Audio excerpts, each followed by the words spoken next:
Whoa, Helps if I can't hear turn you, my Paul. microphone on. Helps if I turn There my you go. microphone on. What's going on, dude?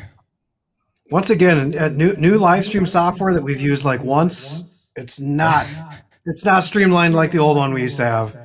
Yeah, I still gotta get used to it. I still gotta get used to it, but we're making it work. So it's good. It's been a while since we've streamed too. Yeah, it's been a few months. It's been a few months since I've really done anything on this channel either.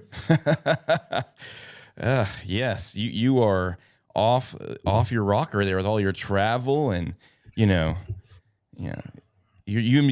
spend more time to do YouTube content, and then you do less YouTube content. Is that how that works? Yeah, I took off work to do more time to do YouTube, and ended up doing chores and everything else instead. No, but I do have a second channel, Paul, so I've been busy with that as well. Well, you have been busy with that, and I've been on one of them before when we were at NAB. That was a really cool, and I think somebody might have won the goat cart. I'm just saying, I don't know. It might have been me. I don't know.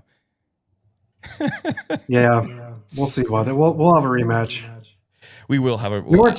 You weren't supposed to go full blast on the first lap. They told you that too.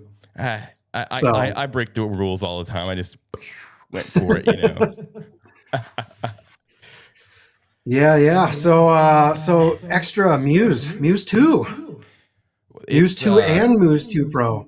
It's really exciting because we kind of got to get a little sneak peek of it at NAB, and we met the team at NAB, and they're like took us behind the. We're not supposed to say this right now. They took us behind their table. I think we weren't the only ones, but we felt special. But I think they did it to like everybody. Like, which one do you like, black or white? Which one? And we were all like black, but the guy's like, I really like white. We really want to stand out, and it looks like they're going with a black one. So I'm really excited about that. They might go both. I don't know. Some of their other cameras are white as well. I get the idea of wanting to stand out, make them look different, set them apart from the other camera that we're not going to mention. But as a vlogger and someone who uses that camera, I don't want white. Multiple reasons I don't want white, but we can get into that later. Yeah, for sure. So it looks like we've got Mr. Fogel in the house here today. What's up, man? How you doing? How do you see the? Oh, there you go. There it is. The comments. Okay. I'm not this software that we're using on this live stream one is like foreign to me, so it's not like our old restream where everything was right there for me. So. Plus, I don't have control of it. I'm a guest. I can add it to the broadcast. Oh, but then I gotta like view it, right? So it's so weird to me. I haven't figured it out yet either, because I added it, but I don't think you can see it. I can see it popping up on your screen. Oh, it is. Yeah, weird. Oh, it's over my face. Interesting. No, we don't need to see that anyways, right? We're doing like a live. It's almost like a live test. Here we go. I would like to get this going, so in case we have to, we have anybody's comments added in the future. So sure, absolutely, because that's what we're here for, is talking to you guys. So yeah, we'll just put this. You know what? We'll put it right here. It looks like it's easier to read right there. There you go. Yeah. There we go. Yeah. But anyway, I like live streams where there's a lot of chat going on. So. Hey, look who it is. Oh, I gotta showcase this. This is here we go. This guy, he's very active in the on the extra. He has an extra page, and he's been waiting for this. What's going on, Matthew? What's going on, dude? Him and I have chatted a few times about speculation on like what the body is going to look like, and whether or not they're going to get rid of certain items, which we can get into obviously a little bit, but I mean, we didn't really have to speculate much, Paul, because we actually saw the thing a few months ago. So I'll turn my microphone up, Mr. Brad. How's it sound now? Do I sound about the same as Kyle? Kyle said he's really loud, and I just cranked my microphone up. So does it sound all right to you, Kyle? It sounds fine to me. It's hard to tell, though. I mean, I don't know how I sound because it's not playing that back in my headphones. So. Oh, look at this. RJ, man, what's up? Dude, this guy lives in Orlando. He's a fantastic, let's just put this in the middle back. Yeah. Over here. I'm trying to figure out the best. So okay, let's just get into the white versus black camera. Obviously, some of their cameras are white. They do look clean. They look.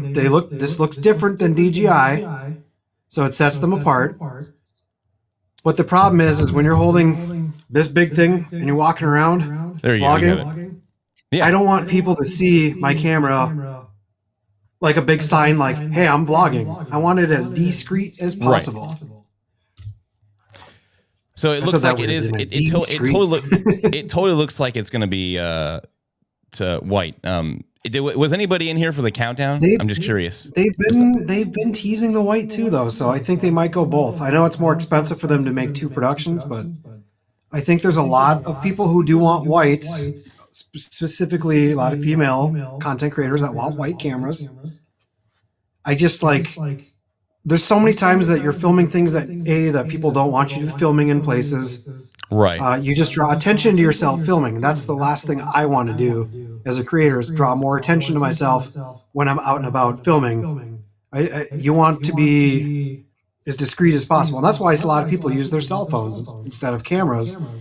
Absolutely. So, and it's still better than rocking like a big DSLR with a huge lens and you're pointing it at yourself, and it gets weird sometimes when you're vlogging in public because people are just like, oh, he's putting on a show. Right. Yeah. Like, no, I mean, for me, I'm putting on a show for my channel that you can watch later. But I just personally don't want white. No.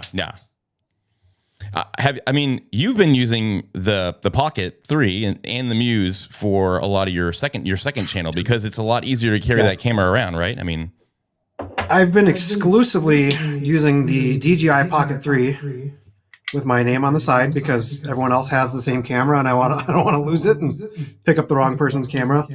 But since I've had the Xtra Muse, I've been using this as well. Honestly, all of my Astoria stuff that I just put out, that was all on this camera. But you're not going to notice the difference between these 2 cameras as far as the image. So.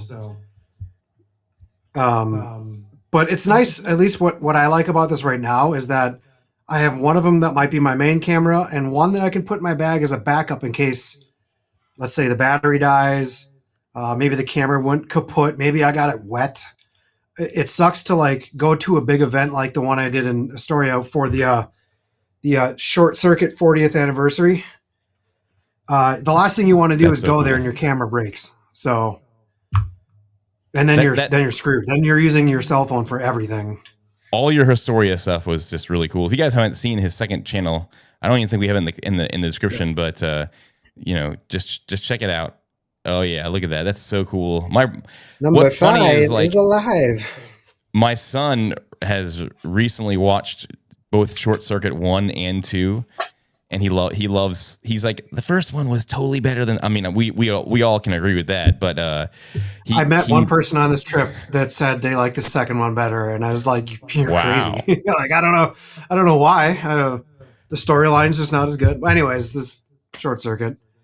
The one funny thing is though, when I was using this camera, we ended up meeting up with Tim Blaney, who was the voice of Johnny Five. He's also the voice of Frank the Pug and Men in Black and things like that. But he saw, we're aiming the camera at ourselves as we're vlogging with him. And he's like, oh, a one-eyed robot. And he's like doing his little robot voices and stuff like that. And I'm like, oh, that's kind of, yeah, I get it. It kind of looks like a little robot. Is there still an echo going on, guys? Tell me in the comments. I think I usually don't wear headphones. And I just turn my audio down low enough where my microphone doesn't pick it up very much.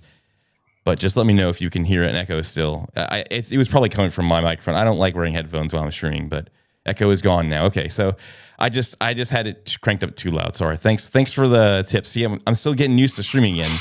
Kyle and I used to do a stream called the Creator Camp. Yes, we were the first people to brand that, by the way. And it's been a while since we've done it, but it's good to be getting back into the flow. Wait for Burt McElroy is going to jump into the stream later, and we're gonna have a quiz game, I think, right? Yeah. I love me some Burt McElroy. Look at this. We got Thomas. Yo, what's up, man?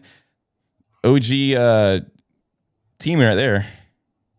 Hey Thomas, you want to send me over one of your what is it, the what's that camera called? The Fujifilm? Does he have Fujifilm or has he got the L1? I forget. He's got the L10 from Panasonic. L10, that's what, yeah. You should let my wife borrow that when she goes to the Amazon. It might break, but you know. It might break. Probably not gonna happen. that camera is really cool. Panasonic, you're doing some cool things. I wish I could just have them all. If I was loaded, I would just have every single camera out there. People are like, why are you, getting all these Muse cameras and Insta360 cameras? How many cameras do you need? I'm like, I just, if people want to send them to me, I'll take them all. I want as many cameras as possible. There's a camera for every purpose. Yes. The Pocket 3 and the Muse are great for vlogging and walking because they have a gimbal built in. I can't. They have this wireless one, mics. It's too. This one's too big. I'm still using this Elgato mic. They sent it over the big setup for me for streaming, and I did some videos on them, and I haven't yet swapped over back to some of the other microphones. But so I've been using this one exclusively for a little bit. But yeah, I can't. It's too big for me to eat this one, man. Plus, nobody wants to see that. Yeah. So, purpose of the pocket camera. This is a vlogger camera. This is almost 100% a vlogger only camera. You're going to be walking around filming yourself. It's a great wide angle lens. You can pair a cheap wireless mic to it. In fact, you can pair the DJI mic to the Muse. Some people don't realize that, but when you get this camera, you just do the firmware update. And then your mic 2, your mic 3, your mic mini, all of those will pair to the camera. Because they're using DJI tech in this camera. For all purposes necessary, this is a DJI camera. It's just got a different name on the front. Like your intro said, same camera, different name. Wait, like what? Different logo, same Sorry, I had to do it. So you can use the mic. You pop the mic on you walk around, you vlog.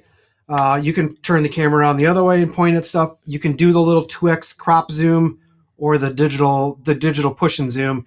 That's the kind of the weak point of this camera, though. For the most part, I've been using this exclusively on my other channel because it's so much easier than walking around with a big camera. Not that I don't want to do that. It's just I like being able to do this, pop in my pocket, and then go on with my rest of my whatever I'm doing until I need to film again. Way less people look at you when you're holding this thing in your hand. It connects easily with the microphone. It tracks you. It does a lot of cool things. But the weak point on this camera has always been that zoom.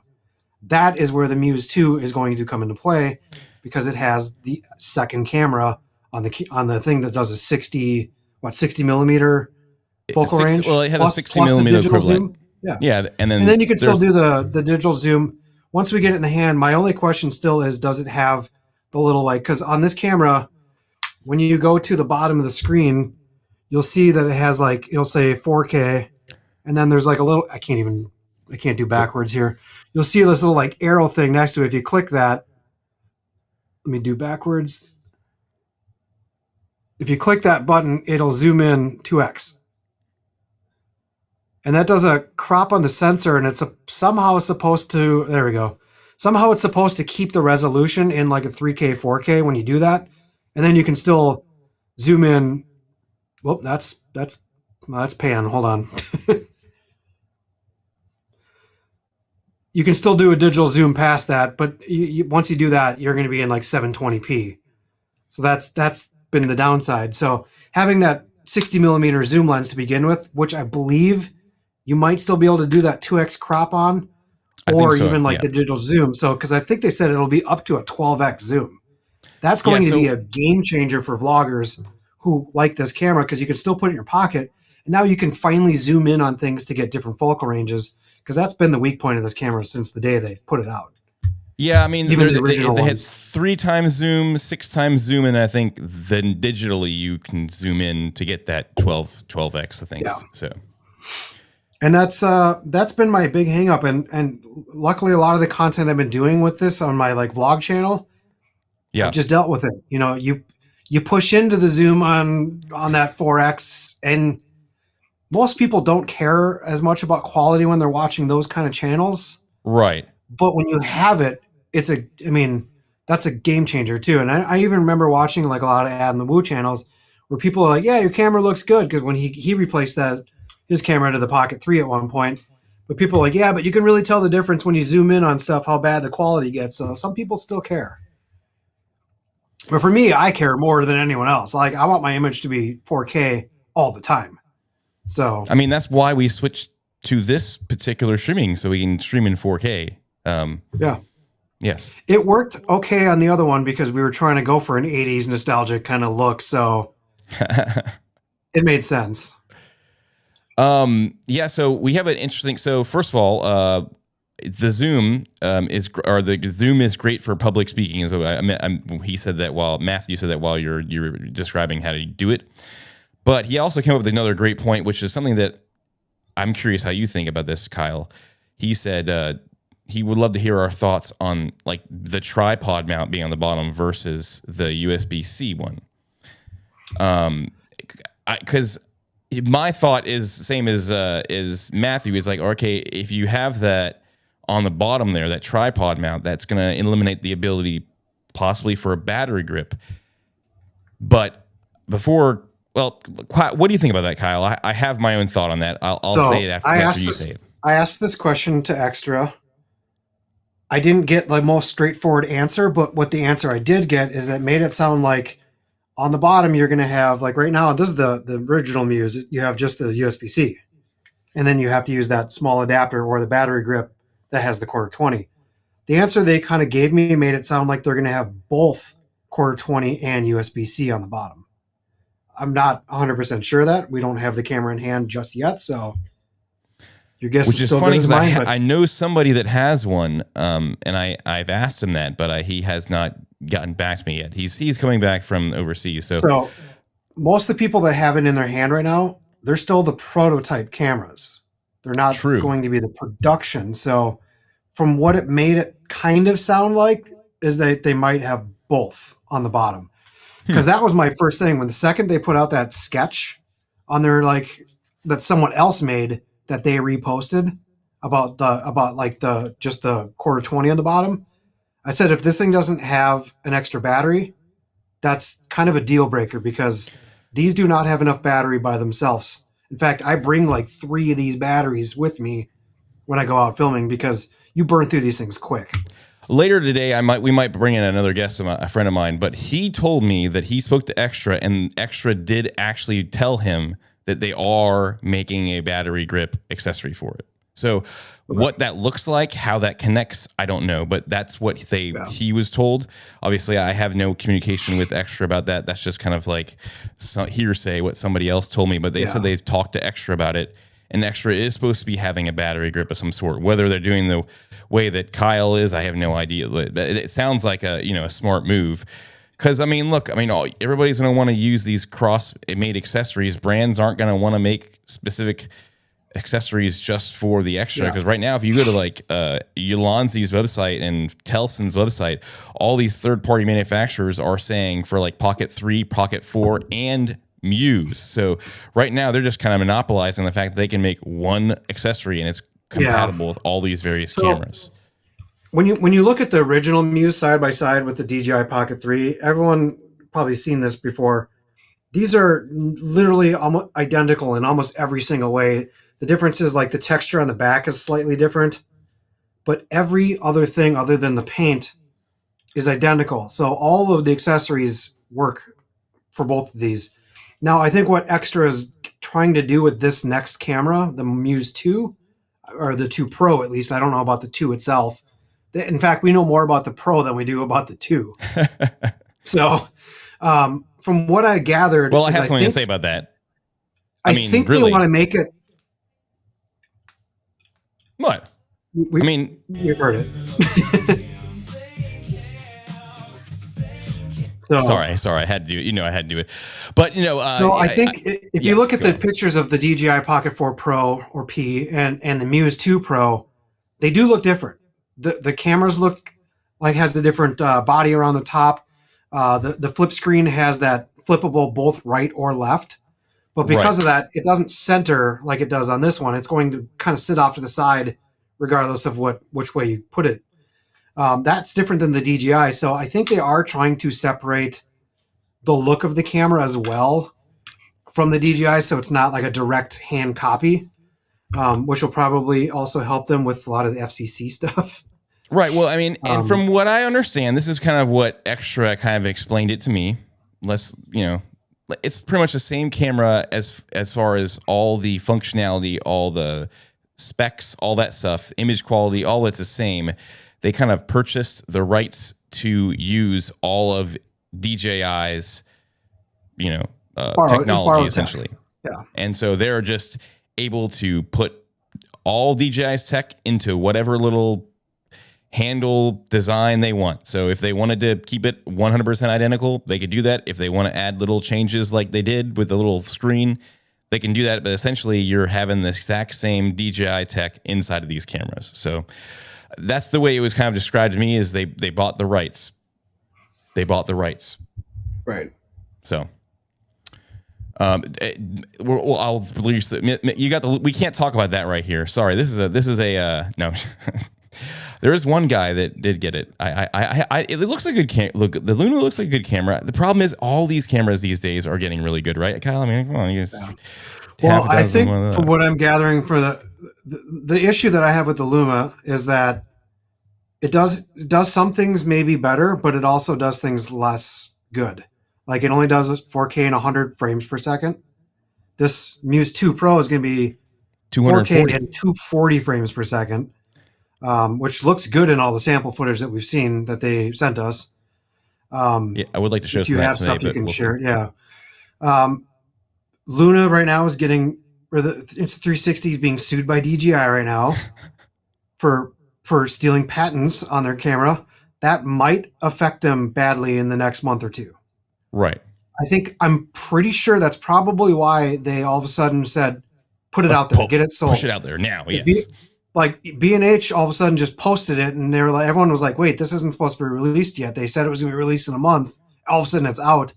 I think they might have jumped the gun on purpose to maybe skirt some of those legal things. Because you guys remember with the whole Apple Watch Ultra and then being sued by the company that does the heart monitor system, they had to pull this thing for the market for like a year to take that tech out. So whatever DJI is suing Insta360 for, that could affect them badly soon. We don't know. We'll see. We will see. But I mean, they're all good. They got the perks. It's the first rendition of the Luna, so Yeah. There's you can't expect perfection of it, but I like the idea that the front comes off, but I also hate the idea that the front comes off, because I feel like if you drop it, that thing could just pop off. We've talked about that before. Or it's just another thing that you lose and misplace. Right. And then you lose that, you're just SOL. You got to buy a whole nother one. Unless they sell you just that, which I doubt they will. Now, this is a cool, interesting thought here, and I have my own saying about this. Will they come up with a remote? This is what I was just going to say. So I know DJI, I think, is putting out a remote. It's not going to be part of the camera. I think it's going to be a separate little remote. So I think they're probably going to do something. I would guess that they would do something the same. But honestly, realistically, you can use your phone. Yeah. I mean, they have a great app that integrates with it fine. I will also say, if you really want a remote that's like separate from your phone, Teleson already does make a remote for the Osmo Pocket series.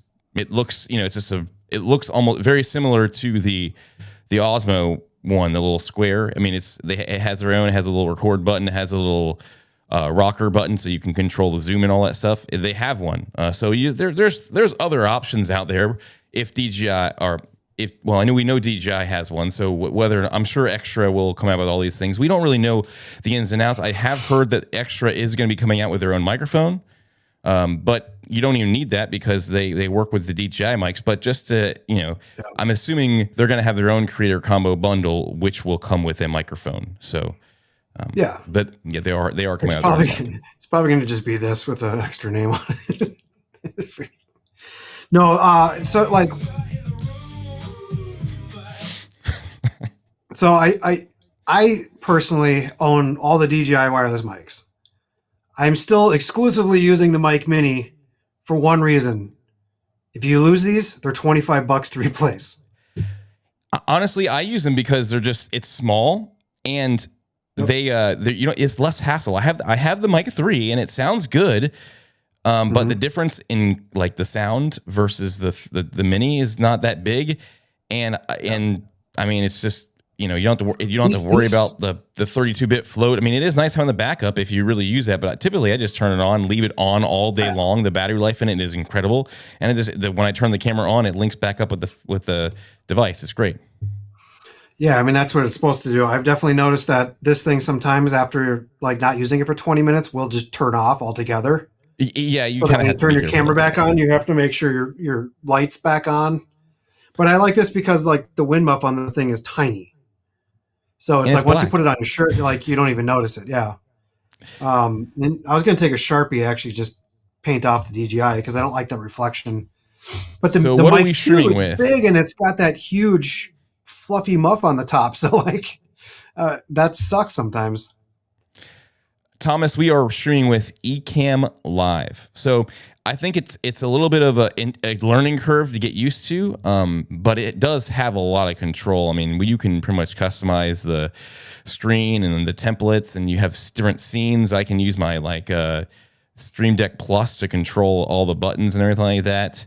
It's really nice. It's just you got to get used to setting it up and everything like that. I probably should have spent a little more time with it before just jumping right into it. But I like it for streaming. It's just the only thing I wish they added, and I emailed them about that this week. Is like, hey, you guys really need to make it so that you guys can invite. We like to invite guests, and right now the only way I can get this to stream on Kyle's channel at the same time is I had to put his username information into my Ecamm Live. That's how we're streaming on both channels right now. But that's the only quirk. They said that Ecamm told me it might be because it's software based and not web based. There might be an issue with that getting that to work in that function. But they said that they were like to bring it to their team and try to figure it out. So I hope they can figure it out because I absolutely love being able to let the guests go on there too. But that's a little tangent. So, Ranger Studio said there's stickers that cover the DJI logo. So I have like the if I can get the light to hit it right, I have like vinyl, whatever these are, skins for my DJI ones. But for whatever reason, they still allow the graphic to come through. But I still put this on here because this is that shiny clear plastic, and I hated that reflection. So at least this dulls it down a little bit. But yeah. It's like if you're vlogging, this is good enough, and it's small, and when it eventually falls off because your bag hit it or something, $25 to replace, and you don't need the whole set. You can just get the mic. Yeah, and the new mic, the mic Mini 2s, they have a bunch of different colors you can snap on the front.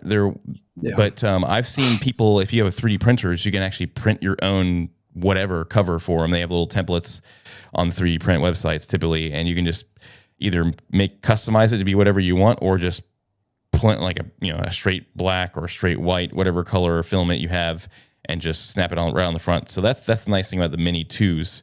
But I mean, yeah, you can. They sell little like covers for those on Amazon and stuff like that. Right. So let's get this part out of the way, Paul. The best part about the Muse 2 Pro is it's going to be under $700. We know that. I guess $699.99 is probably my guess is what they're going to do. But it's probably under $700, $699.99. That's probably what they're going to do. Is I'm assuming as well. But they get that's undershooting Luna, which is great. And it's hard to really. I mean, with DJI, there's not a US price for DJI, and if you are going to get it in the US, than DJI. Yeah, it'll be cheaper than DJI. Pay a lot of money to get it shipped in from elsewhere. So. These two cameras are about $80 to $100 difference new. So like practically, if you were in the market for this Pocket 3 or Muse camera, get the Muse because it's cheaper. So that's how I always tell everybody. They're like, what camera should I get between the extra stuff and DJI if they're the exact same thing? And I said, well, first of all, one thing you have to consider is you're not going to get any warranty support anymore for DJI in the States. So if you have an issue with that DJI camera, you're just out of luck. So that's one reason to get the extra, because you can at least get your repairs supported. But at the same time, I just say, hey, if you like them both, just get whichever one's cheaper, because at the end of the day, they're exactly the same camera. Yeah. I'm not going to play it. And this is also I think 2-year warranty. So Yes, now it has they come with a 2-year warranty. I don't know if they exactly extra have warranty.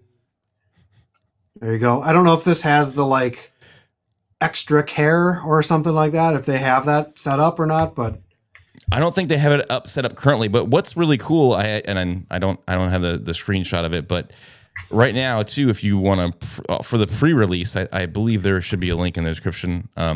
If you pre-order that, or sorry, not pre-order, if you what's the phrasing I'm looking for? Not if pre-order. If you jump on the pre-release, if you want to reserve right now, the Muse 2 Pro, you can sign up for that. I think it's like $20 down, and you will be the first to get that camera.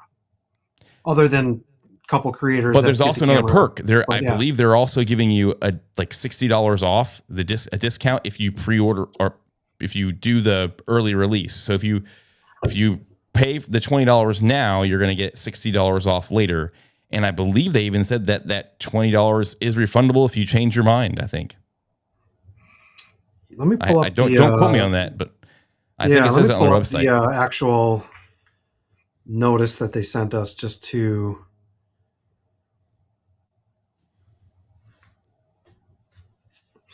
Paul, did you put that link in the description?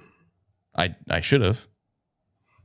Okay. Let me just see. There should be a link. There should be a link in the description that allows you to pre-reserve. Yes. The Muse 2 Pro. Okay. Mm-hmm. And I need to add them in later, but there's also right now there's a bunch of crazy. If you wanted to save more money and get some of these older models like the 360 camera, the Auto, and the Muse, right now they're until June 22nd. They're running some crazy sales for Prime. Well, they're doing Prime month, it'll be past June 22nd. Starting on the 21st, Prime deals go on. Like right now, you can still get some of these deals through Xtra's website themselves. But when it comes to Prime Day sales, you're going to get the like Auto or the whatever the action camera is called, or the Muse. Like they're going to be kind of slashing those prices a bit. Well, I also have right now you can still get it on Amazon or Xtra's site using the promo code. So you use the promo code in Amazon or Xtra's website, and you can get the that special pricing. So let's see what they said on Early Access Reservation opens today. Yes, see, refundable before coupon use. Your $20 deposit is fully refundable during the reservation period and within 30 days after launch, as long as the $60 launch coupon has not been used. So it's fully refundable as long as you haven't fully redeemed, the coupon essentially. Well, when they say $60 in launch perks, does that mean like accessories maybe? It says at launch, unlock $60 at launch. You know what? So that's what it is. They're not giving you $60 off it. They're giving you, it unlocks a $60 coupon, which you can use towards the Muse 2 or the Muse 2 Pro.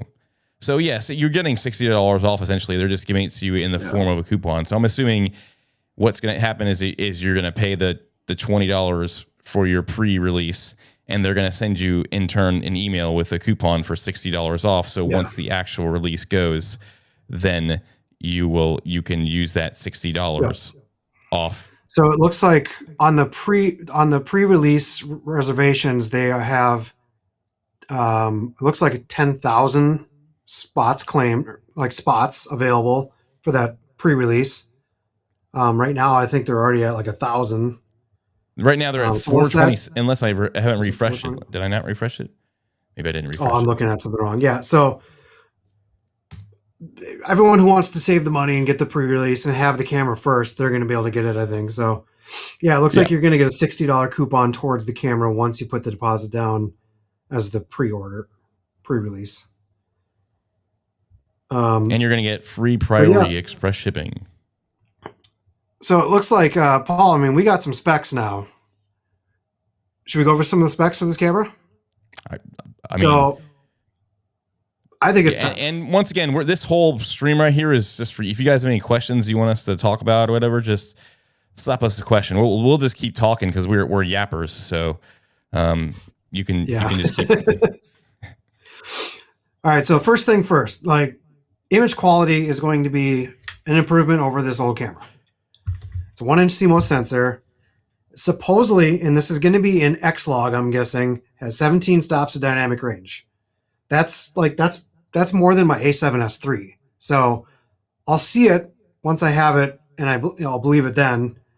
I know all these companies always kind of sometimes exaggerate those stops of range. That's what Gerald Undone always would do those tests on purpose because of that. I really want him to come out of retirement to do, just for this, but I know he won't. Maybe Mark Bennett can pull something and have it on his channel. Yeah. But I would love to see that test done with a lot of that test footage where there's a lot of dark shadows and bright lights. It looks good. It looks really good. I had one guy that is also doing this campaign with Xtra, and he messaged me and said, I don't know if I want to do this. It looks like it's AI generated images. And I can maybe somewhat see that from the horse pic. The horse looked a little AI-ish, but I don't know. I would assume they're not going to do that and just send it right out, and put AI images in there. Well, it looks so good and clean that I think it really confused the guy. He's like, there's no way it can look like this. I will also say, look at every single GoPro footage from GoPro versus every single person who uses a GoPro. GoPro always makes their stuff look like cinema cameras. And once you get the camera, you're like, no, this looks like an action camera. So we'll see the footage for ourselves. And there's a couple videos out there right now. People are sharing their test footage, and it still looks good. So it does. But I think the tricky part is when these companies are making these, they're bringing out lights. Even if in the outdoor settings, I'm sure they're trying to make that camera look just as beautiful as possible for their marketing stuff. So there's two things too. So they're from what they originally made this camera, they said they wanted to make this more of like a cinema camera or filmmakers use a tool. So I think they're trying to make it sound like this isn't just a vlog camera. This is something better than that. Now, I don't know. We'll see. I think it's going to look good. I just want the zoom. If it looks as good as the original Pocket 3 or the Muse 2, Muse, and just has a better zoom, I'm happy with that, period. That's all I wanted anyways. So, in fact, I hardly even shoot in X-Log or even D-Log on my Pocket 3 when I'm vlogging because I don't really care about that kind of image quality unless I'm making a sequence or something. Right. Just vlogging on the go. I'm curious if you're still in this chat, Mr. Dobo. How you doing, man? I haven't seen you in quite some time. You've Mr. Busy over there and taking over the Florida market where I am. No, I'm just kidding. I stay way too busy to completely focus on real estate stuff. But I got my handful of agents that always use me, and that's pretty much all I need right now. But brand deals. Here's the trick, Dobo. I don't really piss off the brands. I don't just like bash them right on video. Maybe I'm not as I'm a little more elegant. Maybe is that way you would put it? I don't know. I don't just like to bash the brands on live videos. Dang it, man, this guy sucks. Dobo is 100%, and if he's blunt, it's for a reason. Hey. The one thing I did like about Mr. Dobo is how that guy felt about your product 100%, and you would trust everything that came out of that guy's mouth for his videos because he had no fear of just throwing the brand under the bus if they made something that was complete garbage. And you got to respect the guy for that. I will go I'll say it was very fun working with Ken while I was, because the guy definitely didn't hold back on his opinion. You knew how he felt. Yep. So anyways, we got two cameras, so we're still going to have, I think, the same wide angle lens as far as focal range as the Muse. And they're going to also have another wide angle attachment to get it even a little bit wider. Yeah. And then we're going to have that 60 millimeter secondary lens. Now, I did see some actual footage of someone zooming, and it does look like it does that thing, on Sony cameras where it has that, what do they call it? The digital optical zoom thing. I'm going to try to get some of this footage up here because I know what you're talking about. What's that called? That in Sony cameras, where you clear can image zoom? Clear image zoom. So it looks like it zooms evenly up to the second camera, and then it stops and then zooms in further. Now, I'm not a huge fan of that, so hopefully one of those buttons on the front of the camera is going to make it so you can just jump to the other lens without having to push in zoom. That would be way nicer in my opinion, but it's got to do something to be able to switch the cameras. But whatever iPhone does to have 3 cameras and you can literally zoom from wide all the way to zoom with almost no like stitch between the 2 cameras. I wish this would have that, but maybe that won't be it is, but at least that's what I've seen in a couple footage, that there's a stop in the zoom as it switches cameras. I thought you froze for a second there, Paul, because you were like, well, I got fiber now. I'm good, man. Yeah. The other cool thing is that, so these cameras all have, SD card slots. You get done, you bring it in your computer, you edit, and then you go back and do more vlogs, right? Oh crap, I forgot my SD card at home. I literally have had that happen twice now, where you have to drive back home and go get your SD card or buy somewhere at a Best Buy. This now is going to have the Muse 2 is going to have 103 gigabytes internal storage. That is awesome. Yeah. The Luna only has like 48 or something like that. It's like, why? It seems a little low. I mean, even 100 gigs is, I like having a 512 card in mine at all times. But it is nice if you're like, oh, dang it, I left it in the computer. At least you have enough to get you enough shots for most of the day, if not the whole day. I mean, the joke is if you look at the 512 card, once I put the 512 card in this camera, it says I have like 14 hours of footage. So especially if you're not shooting a log. 12 hours or something like that. I'm like, I'm never going to shoot that. Yeah. I don't think I wipe my cards out until I'm like, oh, dang, I better wipe it. I have like, 3 months of footage on here. I think it's about time, though, that these companies started realizing to put internal storage. Like a lot of these drones are now having internal storage. This has internal storage. This has internal storage. I feel like DJI is really the only person that's really doing this right now. I think it's brilliant. I would love to see. I think it'd be cool to see like Sony start putting in their cameras. I think every camera should have some sort of internal storage. Is cool. Whether or not, it's just something that, we as really busy creators are running around nonstop. I forget memory cards all the time. The internal storage for my drone has saved me so many. I would get to a real estate shoot and be like, dang it, I left the dang micro card inside my Mac. So, and when that happened before, my old drones, of course, I'd had to run back home or run around, hope I had left one in my bag somewhere. But now I don't have to worry about it. I can just pull the thing out and finish my shoot, and then just remember to put it back in my bag. I did just notice another thing in the email. Remember how I was saying that has that 2x crop, that sensor crop feature on this camera? That is also going to be on the Muse 2. So they're calling it a 2x lossless zoom. I don't know if it's the same thing that Luna is doing. Yeah. I don't know how you can crop in on the sensor and not lose resolution, but somehow it still looks good. Every time you do it, I've seen the footage. It looks good on this one. It's the same thing that Sony's doing with the clear image zoom. It's a lossless zoom on the like I don't know how. So it works great. That just means that you should be able to zoom past that loss. Like if you go in and crop. Now, is that going to only be on the one lens and not both? We'll see. If that is also on the 60 millimeter, which makes that 120 millimeter, which means you can also zoom past that with the clear, like the digital zoom, that would be sweet. Having the ability to have those focal ranges in one camera. It's going to have a better follow subject tracking. It's going to be the new improved, whatever they call it, 7.0 or something like that. It's whatever the DJI version is called. I'll answer this question. I don't know exactly what, to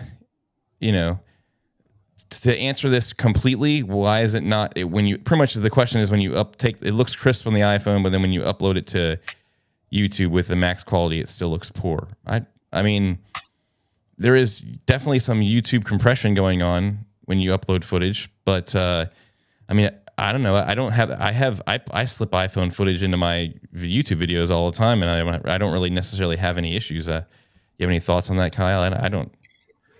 I mean, YouTube's 8-bit, so it's gonna compress the crap out of everything anyways. But I think a lot of it's just like at least with my Pocket 3, a lot of it I think is just not great lighting, and I think when you're in auto mode on the sucker too, it's just doing some weird stuff with your shutter speed or your aperture.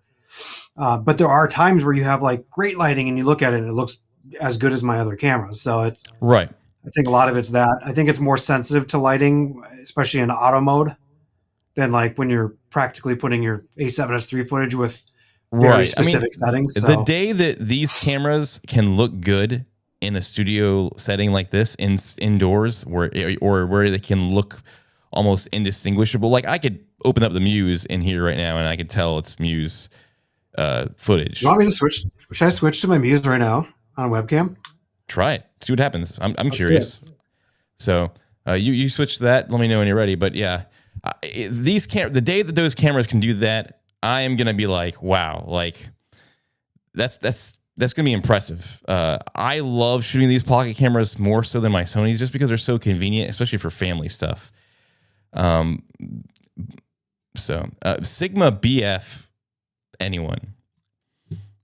Sigma making their cameras. I mean, they just need to stick to lenses. That's what I think. But hey, what do I know? Are you switched over there? Nope. Definitely not. Not yet. He's still working on it. Okay. I feel like I lost him. Anyways, but yes, this camera is exciting, and I don't know if you guys have any other questions. Oh, here we go. He's trying to reconnect here. Back in the green room. All right. Are you back with us? Okay, so this is the Muse right here, right? Yeah. So in webcam mode, this defaults to 1080. Oh. I think. I don't know if I can change that setting. I mean, it doesn't look terrible. It just doesn't look as crispy as a Sony camera, but it gives me the option of 40, 50, 60, and 30, and 24 and 25. So this is what you got.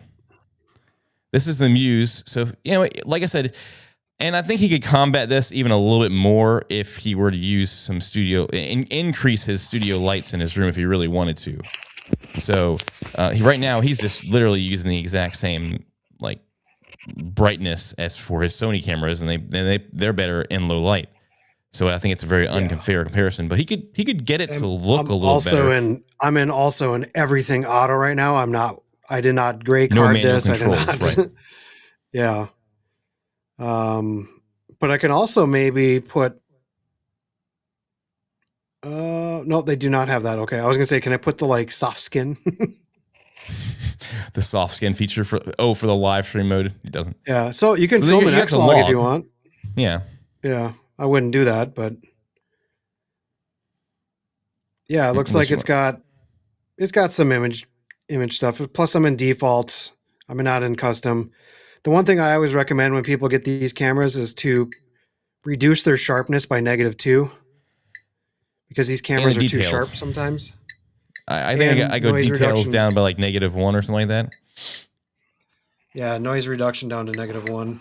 Noise reduction, there you go.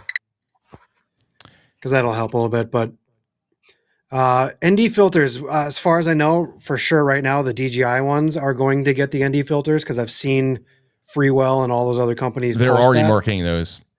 And if I had to guess, just looking at the lenses, I think they're going to be this. I think they're going to be compatible. I don't know for sure. It'll be hard to tell until I see it. But the lens function on the front looks very similar to the DJI. I would not be surprised if those ND filters, they manufactured those lenses to be to fit.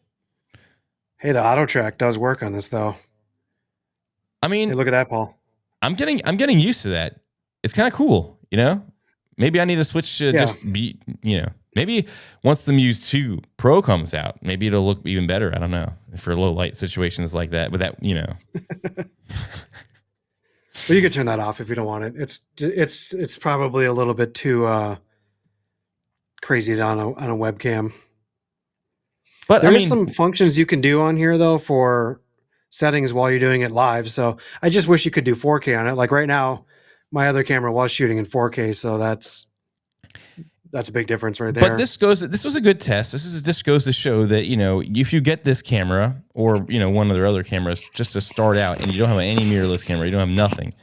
It's a great place to start because you can literally live stream. You can literally bring it on the go with you. I love using the auto for like POV stuff, chest mounting it, and it's super small. I mean, that thing is so discreet. And then, you know, you've got the Muse, which is obviously the Pocket 3 essentially, and it's that's I don't know. I've been having a fun time. I've been going around to like theme parks with my kids and shooting with the Pocket 3, or the Muse. I keep saying Pocket 3. The Muse. It took me this long just to finally get one. And I've been behind times, and it's been a joy to use. So yeah, it gets. This is why it's also hard to vlog with that camera with like my regular cameras now, because this is so easy to just pop in a pocket, or like I just have like a little sling bag that I put all my stuff in, my camera, my case, my right. microphones. It's a real minimal sling, and I can just wear that. And the only thing is, I noticed when I wear a sling, I got the magnetic necklace so that I can actually put my mic like off to the side here and not worry about having to like put the magnet under my shirt and all that stuff. Because then you can just pop it on easily. Because sometimes when you're wearing a sling bag, if it's like right under your chest, it's easy to like pop off the mic or have the strap hit it or something. I think it's cool though. You can use this as a webcam though with the DJI mic. Yeah, I'm gonna switch back to my other camera though, Paul. If you want to switch the screens for a sec. So this is the 240 frames a second right here. This is just one of the clips, and this is at nighttime, you know, and there's, you know, a decent amount of detail in that fire. I need to like adjust the screen size here. Paul, you're echoing like crazy there. I am? Yeah. It's really weird that it's only did that when I swapped my screen. I wonder if it's because it's going off my computer or something. Yeah, I think you have the audio input controlled or something. I don't know. There we go. I'm going back to regular. Sorry. I'm going to switch my camera real quick. One sec. Once again, you know, it's yeah.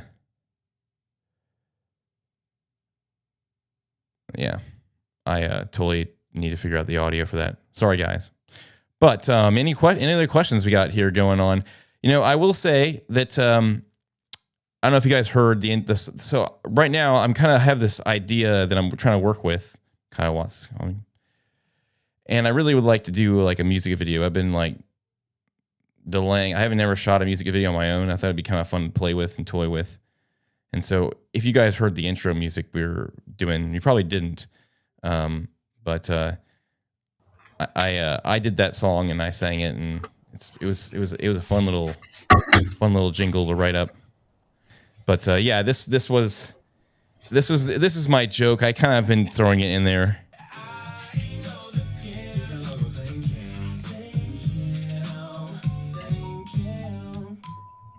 So anyway, I'm kind of working on that, and hopefully that'll be within the next few months. We'll get it. I can now drive, so I wasn't able to drive for the last 6 months, and this past week I've been able to drive. So now I can actually get to some of these shooting locations that I have been wanting to do, and collaborate with some other creators that I've been wanting to collaborate with. So I've been trying to do a local Orlando meetup at a local coffee shop down here in downtown Orlando, and I was going to do that with a few other creators, just to have a few of us bring in our crowds to try to just meet in person. I love collaboration. That's why I love NAB. I want to go back again. Can it be NAB again? Come on. I just want to go back to Astoria. That looked like a fun trip. I just left, and it was beautiful out there. Great. It was great. So if you guys want to see what the Xtra Muse looks like, go watch those videos. Oh yeah. Have you edited anything besides the one? So I did 2 days so far from that trip. I got day 3 and day 4 to finish. This week has been kind of heavy with me trying to clear out my house and my garage, and because we rented a dumpster. So I got to get all this out while at the same time. I'm doing a drone video right now. I'm doing a video for this Xtra Auto, which is an awesome camera if you want to like having a tiny camera that you can put anywhere. And I'm trying to do this. I'm trying to get other stuff edited. So yeah, it's been a busy week. But day 3 will be coming out. My last one though, no one has posted any of the videos yet. All the big vloggers that were out there, they're still kind of backlogged. So I'm the only one that has anything really up so far. So I'm getting all the views currently on that video, which is nice. So I should probably get that second one up as soon as possible. You should totally do that.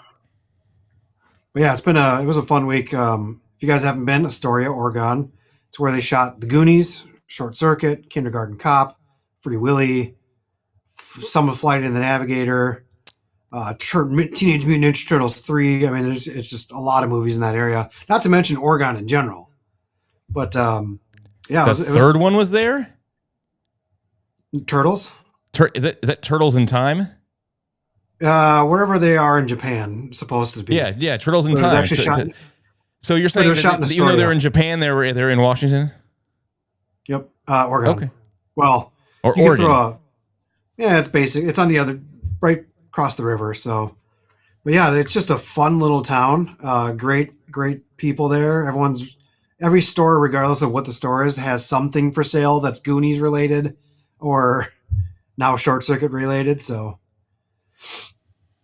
Oh, this is a good question. Getting into a little bit of both of us. Matthew wants to know what kind of video stuff we both do. I'll start off. So, I actually work full time for the local government. I'm a tech. I'm actually an IT tech full time. So I work for the Orange County Public Schools in Orlando, not California, but Orlando, and I do a lot of real estate shoots on the side. My wife is a real estate agent, so I do all her photography. I do a number of agents' photography. I used to work with Original Dobo back in the day, helping him with his channel a little bit. I just got done being, my friend owns a film lab not too far from here. And I stopped doing it as much this year just because we've got his staff trained now to where they can pretty much run and manage his entire YouTube studio and setup and videos, and they're on a schedule. They never miss a week. He'll have me edit for him on occasion, so I'm a on-call editor essentially. But I was pretty much like his social media, like, what do you call it? Just a person to try to help him get going. And so for a while there, I was going out to his lab to help him shoot all his videos until we finally got his staff to a point where they could all do everything themselves. And now I pretty much don't even have to edit anything. They're all editing and everything like that. So it's been a fun process to get that going. And obviously I do YouTube here. I do. I'm actually trying right now to get out of IT and be a full-time creator in some aspect. I know I don't have nearly capacity to do it here, but I've been talking with a few brands that are looking to bring on a full-time creator for their brands, and we're in talks. So we'll see where that leads. I've also had an interview with a local video shooting, like for the county, actually for the Orange County. They have a job that I interviewed with this week. So we'll see where all this leads. I mean, I love people. I love talking to people. I love going to NAB and talking to the booth. So I think something like that would be more natural for me, doing that kind of work. So we'll just see where all that leads. But anyway, that's my side of the story. What about you, Mr. Kyle? Before I mention that, I just want a quick notice. I was looking at the chart here. They're talking about the Muse 2 Pro, Insta360, and the DJI Pro 4 Pro.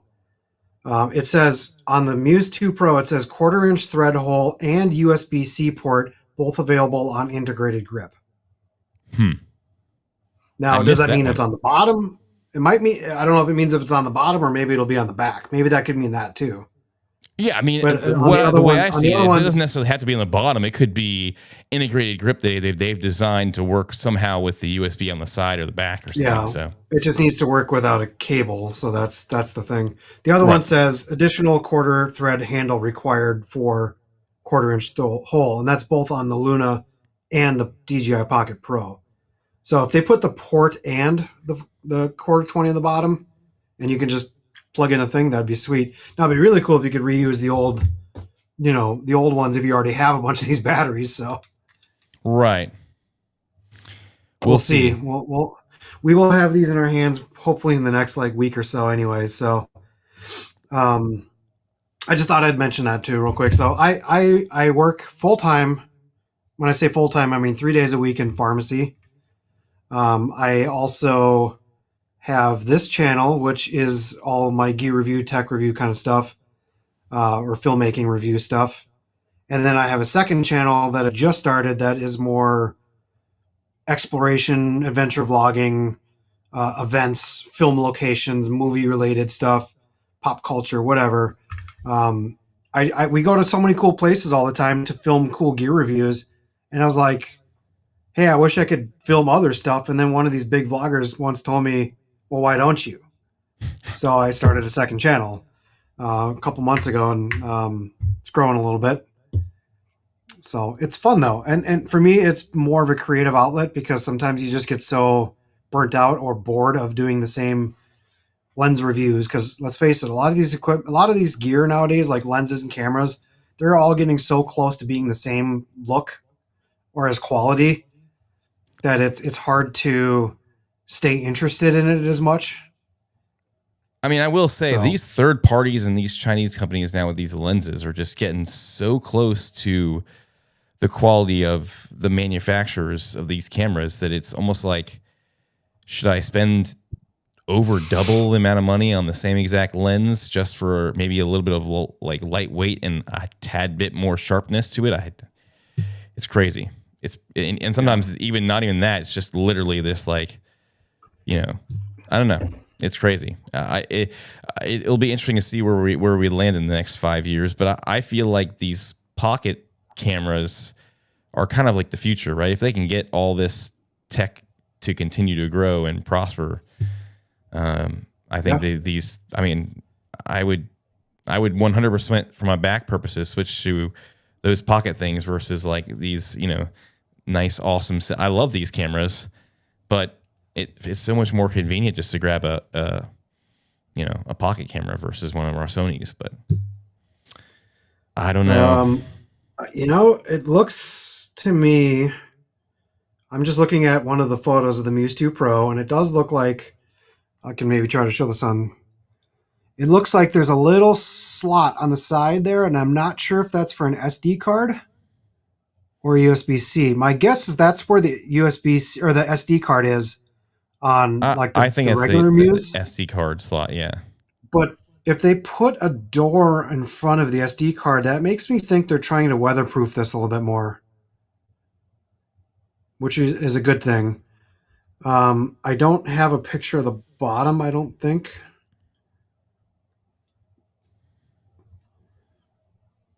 And also, it looks like the regular Muse 2 is going to have kind of the same handle grip. So I'm guessing that's going to have the same flippable screen right or left. Right. Not positive on it, but I'm guessing if the bottom looks the same, it's probably going to have the same kind of thing. So I don't we want to know, when is the anything- next pocket camera going to get shot on Hollywood, man? That's going to be. Hey, you know what? We're gonna shoot that music video in. So it looks like if you look above the buttons here, it says zoom and what does that other one say? I can't read what it says. Function. Oh, FN. So it says function. Yeah, just whatever you want it to be. So I think that zoom button, either that's going to switch the joystick to zoom from like the panning and tilting and stuff, or it might be a quick zoom button where you can zoom in quickly on something too. But I don't see a single photo that they've shared with us that shows us the bottom of this grip. No, I've already looked at the closest we got to that was like they had a little SketchUp rendering that I did have. It does have the little pins on the back of the gimbal, which means it will probably work with the light. It does look like it's going to be able to be compatible with that light, so that's cool. And yeah, it does not show the bottom. There's a spot for a strap, it looks like. So you can have like a safety strap. So if you're one of those Disney vloggers that goes roller coastering, some of these places are saying you can't hold the camera if it doesn't have a strap, which makes sense. So yeah, we'll have to see what the actual production model has at the bottom. That's the one thing I'm most curious about at this point. I mean, I think Matthew is in the same boat as us here. Hopefully, it's not a cable. Hopefully, it's just a direct attachment somehow to it. But what time will it's getting really close. June 18th. Yeah, I mean, I think there some of these. I mean, I know some people who already have these cameras, but once again, are they the final production model? I don't really know. Word on the street is we might start seeing some of these in July sometime, but I don't know. It'll be interesting. These whole action camera releases between the Luna, the 4P, and then this Muse 2. It's been very interesting. Now, one thing that they did tell us at the Xtra booth is essentially that you have to wait until DJI fully releases theirs before they're going to come out with theirs. Essentially, I mean, which makes sense if you're paying for the. They might be ahead of DJI at this point, at least in the American market. Yeah, because they've kind of already made it a little bit. They've teased the release dates already, kind of the Muse 2, and I don't think DJI has yet on theirs. So, but if you look at a lot of the way they're sending people out to these events, like DJI just put a bunch of people in Cancun. Yeah, I mean, I was going to say, right now, there's a ton of people that are on a DJI event right now. And so I think the release is kind of imminent on this Pocket 4P. And rightfully so, because, I mean, they want to try to beat the Luna out as much as they possibly can. They don't want to give them any more time. It seems like these, I will say, though, I really like this competition because it's driving all of these pocket cameras to be even better. So, I mean, I'm all up for this. What it really comes down to is if you live in America, the Muse 2 Pro is going to be your camera. Because you're not going to get, unless you gray market it or order it from someone across the pond, or I don't even know if you can get it from someone in Canada. You're going to have to either risk getting this thing shipped from across the seas and hopefully you get it, no warranty issues, or you're going to buy the Muse 2 Pro or the Luna, I guess. But I without having both of them in my hands and comparing them, I'm still going to say I would be way more interested in the Muse 2 Pro at this point than the Luna. There's not enough there with the other one. We're already in the ecosystem of DJI, so it just makes sense. I like where Insta360 is going. Their mic sounds interesting. It looks cool. I like that little screen they have on it. That's brilliant. I still think it sounds a little, I don't know, the audiophile in me thinks it sounds a little flat, not as much texture to the sound as the DJI, even the Mic Mini. But I mean, they're still fairly close. You can get a lot of that done in post. But and I like the direction they're going with that. So this battle just needs to keep on going. But I'm already invested in DJI. It just makes sense for me to stay in that ecosystem. Now I do have, I've been starting to get some of these Insta stuff to test out and see how good they all are. And you know what? There's really not a terrible camera out there these days. It's just what limitations and what do you want to work with. I think every company has their pros and cons, honestly. And this is not a who is better. This is just, hey, we're trying to inform everybody of what is what, and you can make the educated decision based on what works with your workflow and what does not. So that's all we're trying to do. I think I had got a lot of hate comments today saying that, oh, you're sponsored content. I'm like, no, I didn't get sent any money for this video today I posted. I didn't get sent a camera for this video. They just said, hey, do you want to do a video on the footage and tease it? I'm like, absolutely. I mean, I want to see what this thing is. So now, am I getting a camera in the future? Yes, but that doesn't. I could have said no. I'm not interested in doing the video. I'll just wait for the camera to come. Yeah, and people do need to realize too that when they send you pre-release cameras to keep, they're prototypes, right? And they might change, and they might have problems, and they might have bugs and issues. So, if we're going to get a prototype camera sent to us for this camera, but there's a good chance that I will probably still buy a new one to have the production model. So it's not even like, and then you have an extra as a spare if it works correctly. So now I'm a huge fan of the Pocket 3 and the Muse 2 or the Muse. I use this exclusively on my other channel, so I'm very excited to just have this other camera or buy this camera. I mean, I was going to drive to Canada the day the Pocket 4 was announced, so I thought it was going to be sold. But then they were like, oh, just kidding, it's announced. And then I was like, okay, cool.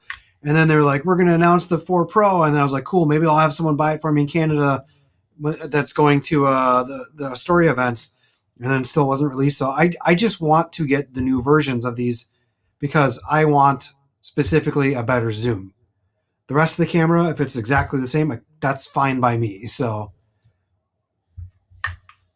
exactly, Brad, and that's the main reason, you know, I want to stick with it. I just, the DJI mic, I have so many of them. I have the hot shoes. I'm already in the ecosystem. It just makes sense, you know.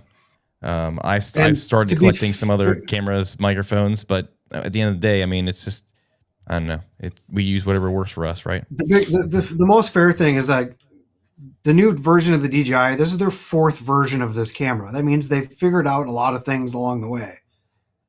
Also, it's basically the same camera that comes off of a drone. So they've had lots of R&D into this camera. The Insta360 is brand new. By the time it gets to the 2nd, 3rd, 4th generation, it might blow this thing out of the water. We don't know. But they're not necessarily there yet as far as R&D in that kind of camera.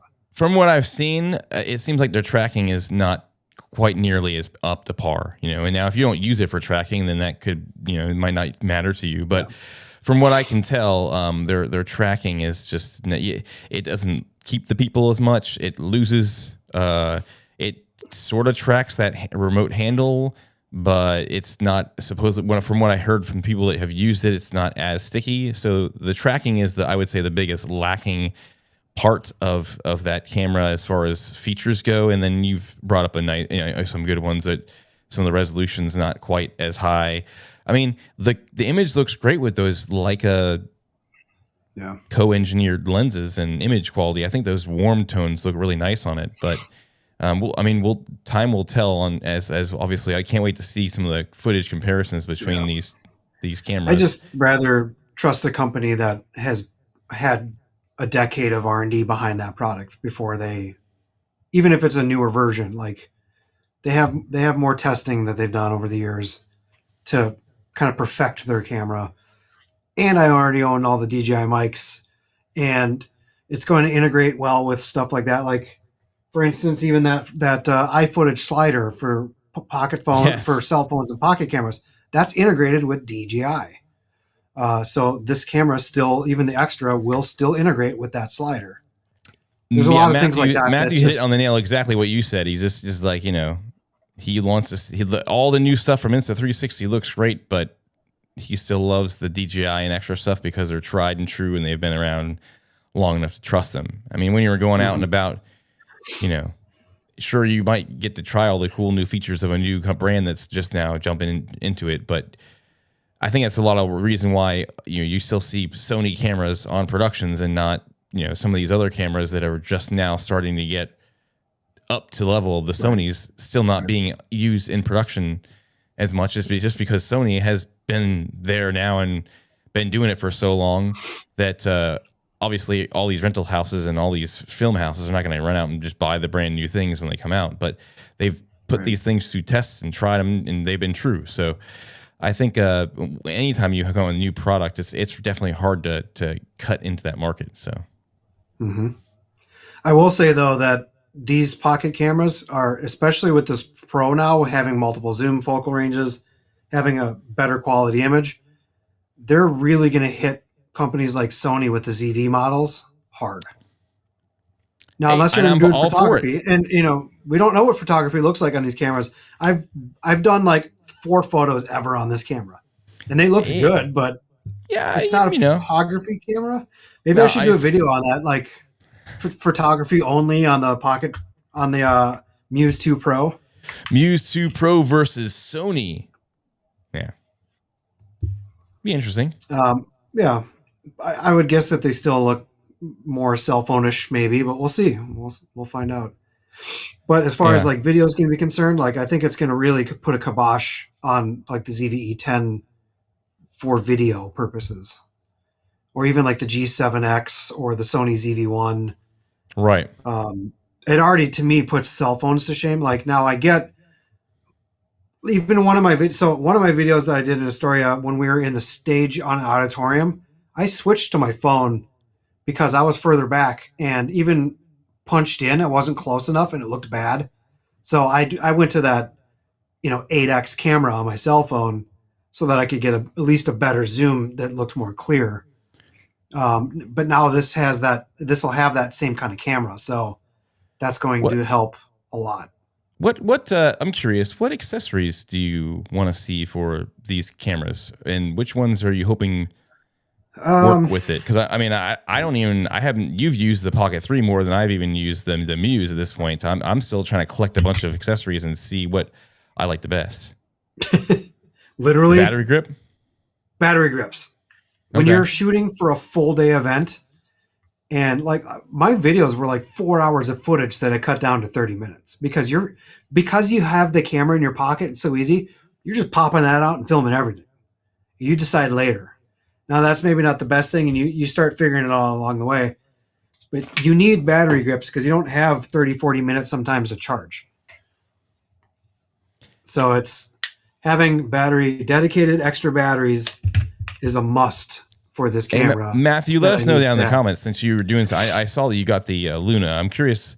Put down just your brief thoughts. We'd like to hear some of your opinion on that. You said you recorded a video.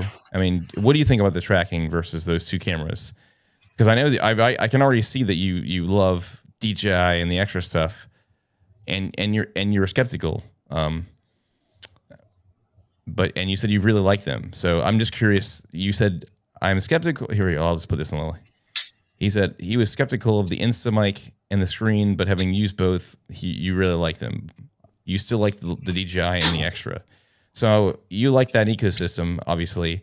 So I don't know, what are your initial thoughts now that you've had the Luna and the DJI, and you're already familiar with all the DJI and Extra stuff? So I'm just curious in the comments what you think about those two, and we'll share them with everybody. I do know that we've like Potato Jet, Gene did some really good tests on tracking between the DJI Pocket 3 and the Pocket 4, where he was like running around behind trees, going behind stuff. I saw that, and it like held him longer, right? Like dramatically better. Yeah. So that's going to be the same Active Track 7 that's in the Muse 2 Pro. I don't know what the Insta360 is because I don't have experience with that. I've seen some videos. It looks good, but I don't know. I just realized that my accessories for the auto, the little hat clip thing. Yeah. Do you know that's magnetic? Yes. On the top. You didn't know that? I didn't realize that. No, I just noticed that it's also magnetic. So that's kind of cool. And I found this out. Let me see if I have it over here. I did get the watch band for this too, Paul. So the total side note. So Xtra has the I picked up the Auto, which is like the Nano 2, and I bought a couple accessories for it. I got this one that's like a wristband where you can put the receiver on your wrist so that you can like see what you're doing when you have it on like your chest or something. I have this one from Telson. It's like it's the same sort of thing, but it's not like that. You just put this wristband on you, and then it has the mag. You can put whatever you want on this. That's what this one is too. I love this. So I just filmed a video, Paul, that I think I'll post maybe in a couple days. I went to go hang out with my friend who has a Back to the Future DeLorean. You probably saw the Instagram post. My dream. I can't believe I've seen him in person at his hometown a number of times, and we have yet to visit the DeLorean. So what I did is we did a sequence where I put the banana and the Tab Cola in the the Mr. Fusion. Then I go get in the car, turn the time circuits on, punch in the date for today's date, which is funny actually, and then I drive off and I jump through time. Well, I did about 18-ish angles where I just kept refilming the scene over and over and over, and I just put this camera anywhere I could possibly put it that looked cool, and I made a little montage. So that's my favorite thing with these little tiny cameras is that you can put these in so many cool spots, and they still look really good. I can't find my Nano. I can't so. find my Nano, but so they make Telson makes a clip, their own clip, and this is the one that's made for. This is for the Insta360, but they make one for the Nano and the Xtra Auto that work the same way. So the cool thing about this clip, and it's gonna be hard for you to see, but it not only rotates up and down for like a hat clip, but then you can even rotate it side to side. So if you want to go vertical and horizontal, it will twist. So that's I think this is probably one of the most clever designs I've seen for a hat clip, and I think that's why I love this one so much. I got this one. That one's nice. Paul, I think we were talking about this. I like those designs a lot because is that magnet or is it just? It's magnetic, and you can still rotate and angle a little bit. Okay. So you can still put this on a hat. It's not as maybe convenient as the Telson one is really nice. Yeah. And another thing I do is, and you can do this too, they make 3D prints of stuff. I mean, my goodness, I don't know if I have it laying around. Oh, I should have one. You ever do that, Paul, where you buy a new thing and then you're like, wait, I could have just printed that. I've done that too many times now. Paul, I showed Paul a video about this like suction cup mount that connects. So the suction cup mount that mounts to like all these like DJI or auto stuff. I made a funny joke because I shaved my head last year. So I was like, if you want to go around and not have to have a head cam, you can just pop that sucker right there and it ain't going nowhere. I also realized when I pulled it off, Paul, last time and not like lifted it up. Yeah. I got like a little suction cup mount that stayed there for like a day. So if you're bald, you can just use the suction cup mount, which is great. Now, I do want to see the accessories that I care most about on the Muse 2 Pro, obviously, are the extra battery, something that'll magnetic to it. I have like a little magnet mount that I can wrap around my camera, and then it has like an angled part where you could stick it on something. Because sometimes I don't like walking around all the time with this camera because sometimes you're not paying enough attention to like talking to the camera. You're just like looking around. You're walking. You're making sure you're not gonna like fall in a sewer hole or something while you're walking on a sidewalk. So sometimes I like setting down my camera, but sometimes that tripod just doesn't work on something. So I like having like magnetic mounts where you can mount it on a sign and then like walk up to the sign because sometimes that just looks cooler.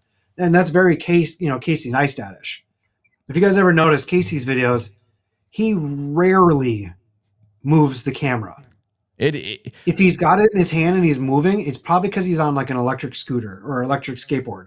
The angles that he gets is just completely brilliant. He usually finds a clever way to have a complete static shot where he's walking by the camera or he's showcasing his point of view or POV from any sort of. And he's specifically said he hates moving cameras. So like, this is not a camera for him necessarily because he wouldn't walk around with it anyways. So like, but there's so many vloggers that are vlogging while moving and their videos just look like this, like crazy when they're moving around and it's shaking like crazy. If you have a Canon camera, you probably got that weird wobble going on in the background. Versus like this, you can walk around, you can run full sprinting with this camera and it looked good.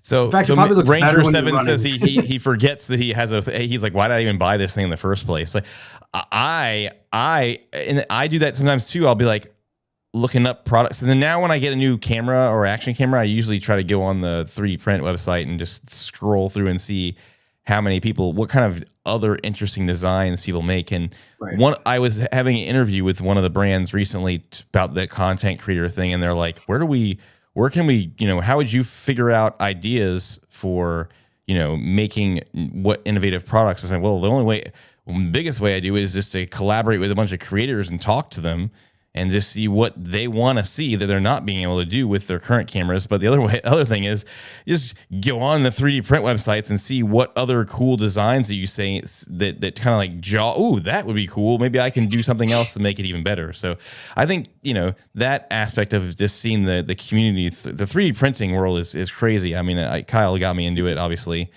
And well, even just been stupid kind of stuff like crazy. Like this. I just printed this little like stand, and that just makes it so you can literally just like slide your thing right in there, and then it's like a tabletop now.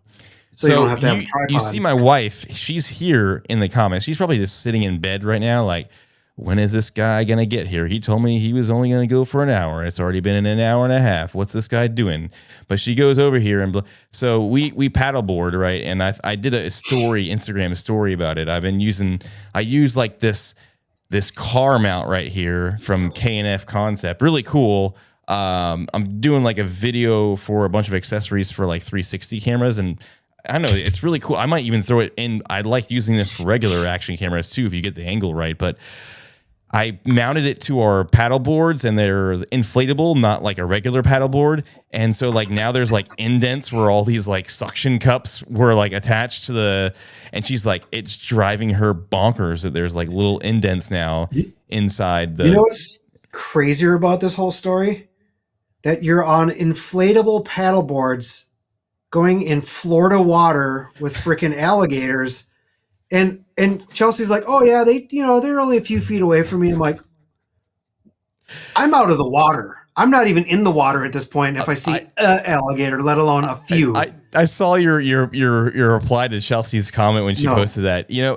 In Florida, and the funny thing is, we're not the only ones that are on these lakes and streams. Typically, everybody thinks, oh man, the alligator is just going to go after me. But as long as you're not when you get near an alligator and you see him swing down the lake, you just don't try to aggravate the thing and try to kind of leave it alone, let it be. Don't just the alligators are as scared of you as you are of them, so they're not going to just bolt towards you. They want to eat still. These are state parks that we're going to, that they allow everybody to swim and paddleboard in these ponds. Yeah. Now, our rule of thumb is if we can't see through the water, we don't use our paddleboard. We would use like a canoe or something like that. But see, like for me, a metal boat is still not enough for me to go in that water, let alone a paddleboard or an inflatable paddleboard. I wish I could. I need to figure out my screen sharing thing better, but I've got footage of the Xtra 360 camera from one of our paddleboard trips, and the water is like super clear, and it's just so cool to be able to take the mouse and just click on the extra software and just like drag around and see a full 360. I can see like my wife paddleboarding behind me, something in front, and you said it annoys you a little bit, but I don't think it's terrible for me. Once if I when I first get the footage, put it into the Xtra app, auto track whatever I want to track, and then export, and then just go back and find other angles again within the same exact realm, export, and then I can just put all my video, add it all in my video. I can see that there are some extra steps there that it would be annoying for some people, but I think it's incredible. And I've been using it too for some POVs. Me, my extra step is just literally, I go out and I go film whatever. I put the camera away. I already want that video to be done. I don't even want to do anything after filming. In fact, that's half the reason why sometimes I don't get videos done, is because I hate editing. Because I put too much into my edits when I do edit, when I care about it. I just want to film and then go film the next thing. So having a 360 camera for me is just one more step for me to have to do.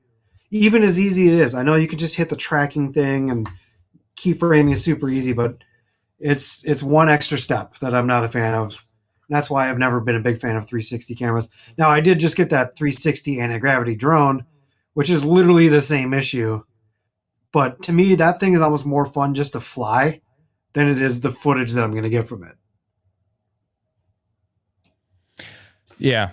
I don't know. Matthew said that he is going to be doing a video on the actual detachable screen. It should be coming out like tomorrow, I think. But he said, what other questions do we have about the 360? I mean, I don't know. I just want to know I would like to. I'm just curious what your thoughts are, Matthew, since you have experience with both DJI and this new Luna. What you thought, what your overall opinion is. My only big question is like, how easy does that front screen come off? Like, is that going to fall apart in my pocket every time? Is that going to, like, if I slightly drop the camera, is that thing going to detach and fall on the ground? Because everyone's video makes it look like it comes off pretty easily. And the last thing you want to do is have that thing pop out in your backpack and scratch the crap out of the screen. So, yeah, right, there you go. Paul, there's actually some, you need to get down to Universal Studios soon, because there's some sweet Jaws pop-ups going on over there. Like, one of the restaurants has turned into like a Jaws restaurant now. I saw that because people are now saying, and it has a lot of the old Jaws like props and stuff like that in there. Mm-hmm. And the truck. I mean, yeah, that would be good for your second channel for sure. But yeah, well, at this point it's November that I'm looking at for Florida. Yeah. So it's back again to where that, you know, where the ZVE1. I remember when that was first released, she came down and it was like super hot outside and everybody's complaining about it overheating. That's my last big memory of Universal Studios right there. Yeah, and guess what? It didn't overheat. Same could not be said about me. Remember, I almost like passed out. It was like 100 degrees out. We were both like going to the bars, like, hey, can I have some water, please? I was going to the airport like an hour after we got done filming. We had to stop and buy a shirt because my shirt was so drenched that I was like, I need to buy a shirt because I can't get on a plane with like a soaking wet shirt. And I don't want to buy a $40 Florida airport t-shirt either. So that weekend was rough, but that camera, not one time, even filming all the 4K 120, never overheated. There's just something special about these small cameras. Like, I know that I'm crazy. I keep, like, I still have my Sony cameras and everything like that. But man, like every single, you know, I can't tell you how many times I've almost sold my A7S III just to get the ZVE1, because it's just that being just even that a little bit smaller just makes me happy. Mm-hmm. So like finding these like Muse, and I mean, I've been loving like the Nano or the Auto, you know, for POV. I mean, the image quality out of those things is incredible. You can vlog on those things. And in some cases, I feel like I like those cameras even better than like the Muse, just because I don't know, it's just one angle. You don't have to worry about the gimbal head. You just kind of have to worry about getting your shot and going. Yeah. But I don't know. I've been really loving this 360. This 360 camera has been so cool. So I bought this one too. Like, people are like, oh, they sent that to you. Like, no, dude, I bought this thing. I guess this thing was on sale for like $396, or no, sorry, $296, and I jumped on it. And then now the whole month it's on sale for $296. So I don't know. It's just I think it can get different angles. This thing is so cool, and I almost feel like I could do almost everything with just this camera, and then maybe the Auto, and then I'd be set like between this. Well, you know, except for Zoom, except for Zoom, because some people will be like, you can see footage of this tracking you, and people are like, oh, are you using the Muse or the Pocket 3? And you're like, no, I'm just using the tracking from the in the 360 mode, and it's just getting that same kind of like tracking gimbal look, and it's just really cool. Mm-hmm. So I don't know. I've been really enjoying this. I've been wanting to do a video on this, just of just the various ways I've been using it. Yeah. And recently I've been actually using it to film me playing music. Which is just the perspective is cool. I was thinking about doing the same thing with the Muse, but I like the weird wide warpiness of the 360 that while it's tracking me first. I feel like the Muse would look good. It's just it would just look flat and linear. There's a reason you see a lot of fisheye lenses in concert photography, because it just looks cool. No, for me, like, so I got the Pocket 3 like almost the day it released a couple of years ago. This thing sat in my room for like a year because it was like I wanted it. I did a video on it kind of, and then I just didn't have the reason to do it because I was so busy just filming talking head shots. I wasn't like out and vlogging. But then I just started bringing it with me, and I just started getting all the stuff that I would normally get with my phone. I started getting with this. And then like I finally decided, well, let's do a video in Mexico about this camera. Let's make it look like a travel vlog, where I said my directive is we're going to see if this thing checks all the boxes of all the things that I want it to be in this kind of vlog camera. And while we're doing that, we're going to go get tacos, and then we're going to go up to the highest point in Puerto Vallarta. So like that made it a vlog. But the whole video was talking about all the specs, the usages, all the features, and if they checked the box or not.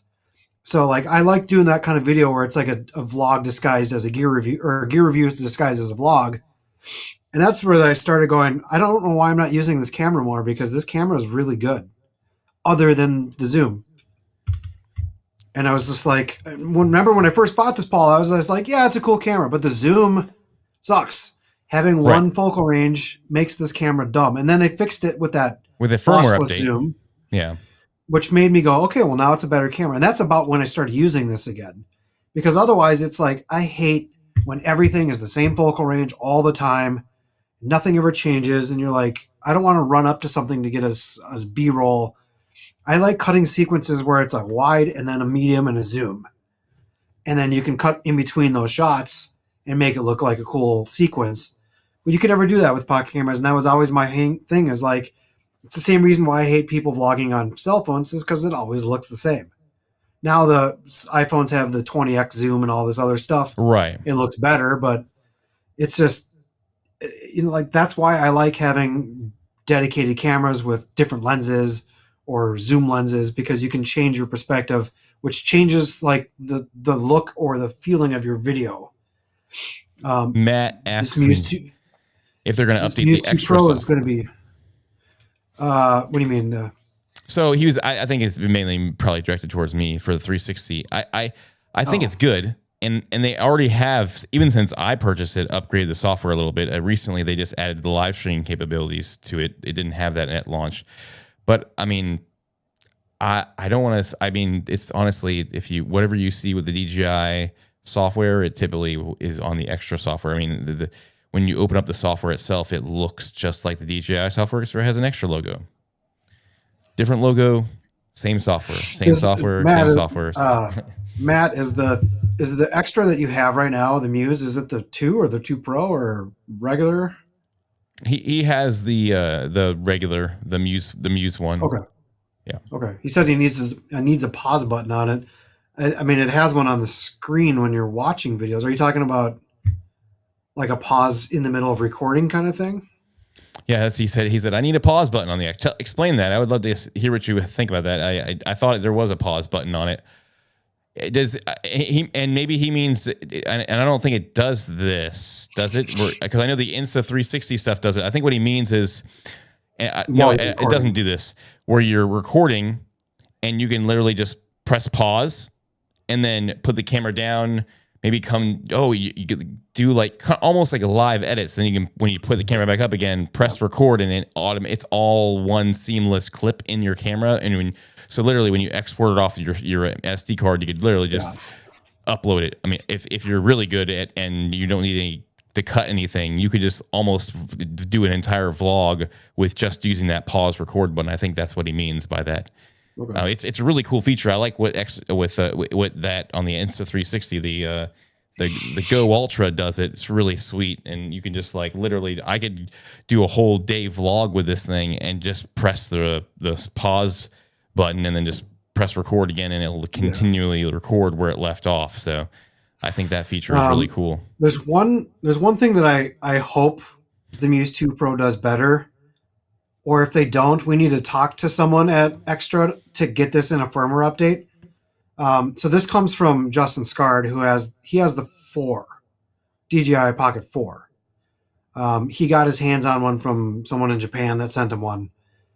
He said his biggest hang-up is that when you go to the zoom option and you push forward on the joystick, or like push up, it zooms in, right? Mm-hmm. But if you're not perfectly pushing it up, and you kind of slightly push it to the left or the right while you're pushing up, it pans. And he's like, I hate that I'm zooming and it allows it to pan left or right, just because I might slightly be pushing it at a slight angle versus directly straight up. I want them to make a feature where if you're pushing up on the zoom, it doesn't allow it to pan. Because last thing you want to do is zoom in on something and all of a sudden it just starts veering off to the side. Don't encourage her Ranger 7. She hates that song. Look. This is what Chelsea had to say. Why would she instigate this? Because she hates when my son will just go around and he'll just be like, different logo, same cam, same cam. So my son will like walk around the house and if he really wants to annoy my wife and just start singing that and she'll be like, stop. But she's trying to instigate us to play it in the comments, which is funny. But yeah, that's one thing I want to see on the Pro. I want them to disable the pan while zooming, or at least have an option to disable the pan while zooming. Because if I'm zooming in, I'm already know what I'm aimed at. You know what I mean? Like, yes, you can do some cool zoom pans maybe as like a artistic choice, but like if I'm just trying to zoom in on something that I'm looking at, I want it to zoom straight. I don't want it to accidentally pan because I'm not perfectly pushing the button. And that's the thing that he says he hates about the Pro or about the 4 is that it allows it to do that. So it's really funny if my wife was to call me right now. Well, actually, I have my phone silenced, but I actually have that is set as that's my ringtone right now. The same cam chorus. It's a catchy tune, like Mr. Ranger says. So that's my ringtone right now. I don't know. I was, I don't come up with very catchy things very often, but when I do, a lot of people have told me that too. They're like, that is really a very it gets stuck in your head very easily. Now I'm sorry, Ranger 7's gonna be like walking around humming that to his wife and his kids, and they're gonna be like, shut up. I actually I shouldn't do it today. Ranger 7 is actually a musician too. He posted he did like some sort of like an action spoof music video. I couldn't tell you what it was. I listened to it today, but it's funny. I'm like, oh, I thought I was so original, but somebody's already done this before. So, well, anyways, Paul, I think moral of the story is if you want to get the Muse 2 Pro first and save like $60, go to that early access reservation, sign up. You can always get your $20 back if you don't want to buy it eventually, or you can wait 2 weeks, 3 weeks until they announce it and then pay full price for it too. Whatever you want to do. Not my prerogative, but it's a good choice to. If this camera is going to be as popular as I think it is, it's going to be an issue, I think, on getting it soon. I think there's look at all the Fuji cameras. That thing's like on a 1-year back order right now. Still. And I think this camera is going to be very popular with vloggers, especially American vloggers, or even some filmmakers who want to have a better camera in their pocket, I guess. I don't know. Yeah, I'm really excited. If you guys have any last minute questions about this, we'll fire them off like rapid fire. But we're bitten about streaming for like 2 hours now. It was nice to see a lot of you people and getting used to this. I definitely got to figure out a few things as far as screen sharing goes for Kyle and I to be able to fix this. But great. It was. I missed doing this. It was great seeing your face, Kyle. I like streaming. I do. I think it's a fun. Yeah. It's very Creator fun. Camp was fun, but in. Creator Camp was really fun. It was a lot of work. Right. It was a lot when we did the game show, we always had to I spent all week diving through hundreds of those people's videos to find the funniest, most embarrassing things that I could use for questions. Then also cutting them, editing them. I had to copy them off their channels. We had to make the thumbnails. We had to make the intro every single week. When we talked to Eldine at Sony, he was like, hey, you guys, you can ever bring back that Creator Camp live stream? That shit was funny. And I was like, yeah. And we're like, dang, that took so much time. You don't even know. I was like, if you want to sponsor it, but man, it's like, I got so into that it was hard to like get my other videos done. See, that's So- what, if Eldine really wants that to come back, I would be completely down. We could totally do that and do it on Sony's channel, and they could have their own. But also, we would have to go back to our old software because it was the only thing that I felt like we could use that was easy to use, especially for two people. Well, I could say this much. I actually like this software for most of the stuff. Now that, and when I'm getting used to it, this does integrate with our old software, and we could only use that just for the guest link, and we can still use this for 4K streaming. Yeah, and the guest. But then you be still have in to. 1080p. But you still have to pay for that link, and it would have to be like I think theirs maxed out at 1080, and that was like $40 a month or something like that, which is ridiculous. Yeah, I looked at it the other day. It's still the same, so nothing's changed there. Yeah. But hey, you know what? I mean, hey, if Sony was paying for it, why not, right? Don't do it. Don't do it. Don't do it. No, I'm not gonna do it. Don't worry. I just been having like, I have the instrumental going on in the background. Nothing, just a little okay. to end us out, you know. Can you all explain 4K 240 frames per second on Xtra and 4K 120 on Insta? Well, it's a hardware thing, and it's not 120; it's 100. The Insta 360 or the Insta Luna or whatever they call it, it's maxing out at 4K 100. So why they did 100 instead of 120 is beyond me. I'm not really quite sure. It's going to be the internals of the hardware in the camera. They probably tried doing something more than 100 and probably ran into overheating issues. That's majority the reason why a lot of these companies won't put higher frame rates on cameras, because they overheat too quick. Hey, listen, worth it or not, we need to have you on next time. I think it'd be kind of fun. You're very knowledgeable on all these cameras, probably more so even than both Kyle and I. And it would be great to have you in the next run around, especially being that you and I were on that little same extra page thing they posted on social media. That was funny. But Chad. Yes. Hey, man, listen, I think we said this earlier before you were in here, man, like every camera is so good. It's just really a matter of whatever works with your workflow. And, you know, I got no hard feelings versus anybody. I appreciate you just stopping by my video today and showing me some love. So, and I appreciate you being in here today. So it's cool. I'm real excited about this 240 though, because you know me, Paul, I love slow motion. I bought that A7S3 and like S3, you got the every S3, every video I have is slow motion montages, but I did some slow motion with this guy in 120 when we were in Roatan. We were on the boat and Andrew's hair's blown in the wind and everything like that.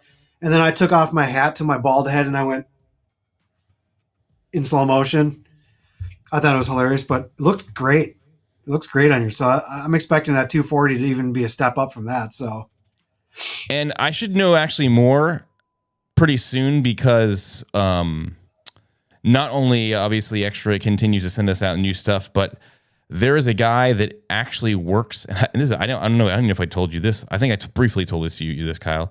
That works on the Xtra. Yes, he works for Xtra. So Xtra has a separate marketing team that they pay to help with their marketing side, and he works for that company, and his sole job is to do TikTok Xtra. So he does like live streams with TikTok, and he lives like 20 minutes down the street from me. He told me that he wants to have me over at his studio to kind of help him arrange some things. So and he said he has some things he wants to pick my brain on, and possibly I might be able to see a few things that I'm not supposed to be able to see. But I don't know. I don't want to say it. I don't want to say that, but I might get something cool. I don't know. We'll see. But I definitely. What? Oh, good. Sorry. I was gonna say, you know what else I hate about this program? I don't have any control over anything that's going on the screen. Oh, because like you're only in as a guest, not like our old. I can't pin comments. Yeah. There was a comment from Worth It or Not. He's going to Roatan right now. Yes. On a cruise this week, he was trying to get the Muse 2 Pro before his cruise, and it's not showing up. I think his is going to show up in like, I don't know. Correct me if I'm wrong, Andre, but I think it's like what you said, like a week or two is before they get it, like a week after you get back from your trip or something like that. So that's a bummer. I know a guy that lives in Fort Lauderdale. He got his before the trip. His trip to Mexico. He just got back from Mexico. he told me that he had issues upgrading the firmware or something while he was on the go. So he got to shoot with it a little bit, but he didn't get to shoot with it nearly as much as he wanted to. So that was that's the problem that's the problem with prototypes is they're not updated firmware. A lot of times they're changing it every 3 days. Right. When I was in Astoria, I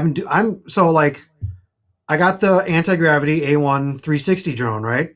What better place to go film anything than in Cannon Beach, where they shot the Goonies, and Astoria with the iconic bridge and hillsides. And I get there, somehow or another, my goggles and my drone were on 2 different firmwares, even though I just flew it like 12 hours before that here in Minnesota. And of course, I need to do a firmware update for it to be able to fly. Went back to the hotel, connected to the Wi-Fi, would not do the firmware update. We went to a cafe, it did not do the firmware update.